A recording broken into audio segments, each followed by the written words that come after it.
I think at this point we are all aware of this conversation, and we've all heard subsequent conversations about the divide between Black Americans and pro-Palestinian activists. And this was an uncomfortable watch. It was really difficult to sit here and watch a Black woman get spoken over, muted, and white woman tears essentially in action. But one thing that this video did is it did highlight very valid concerns about anti-Blackness in the pro-Palestinian and Arab communities. Now, this entire situation started because there are activists who are telling Black Americans, if you're planning to vote for Kamala Harris, take the Palestinian flag out of your bio. You no longer support Palestine if you're voting for Harris. This is the same rhetoric that Maya was applying to Tori here, saying because you're voting for Kamala, you no longer support Palestine. And she lied to her followers and said that Tori claimed she would never support Palestine again because of this. So the anti-Blackness was very much at play here. It exists in the entire conversation, but this is not the only context that it exists in. Anti-Blackness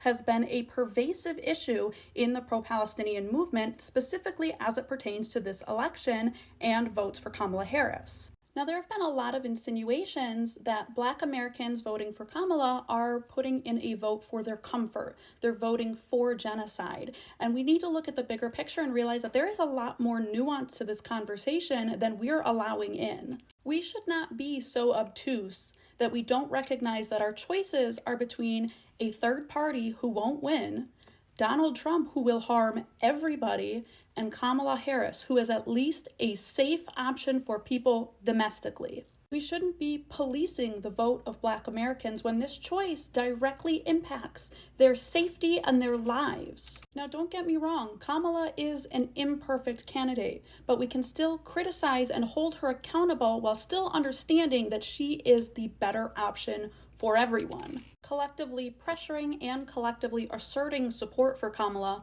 are not mutually exclusive ideas. We have already seen, following the protest of the uncommitted movement, that Kamala has been very willing to alter her stance on issues pertaining to Israel and Gaza. We need to keep pushing, though. And we need to stop allowing this divisiveness and this anti-Blackness to exist within our community. We should be working with Black creators, Black activists, to ensure not only our safety as Arabs who are threatened in the Middle East, but ensure their safety as well as Black Americans who are threatened here at home.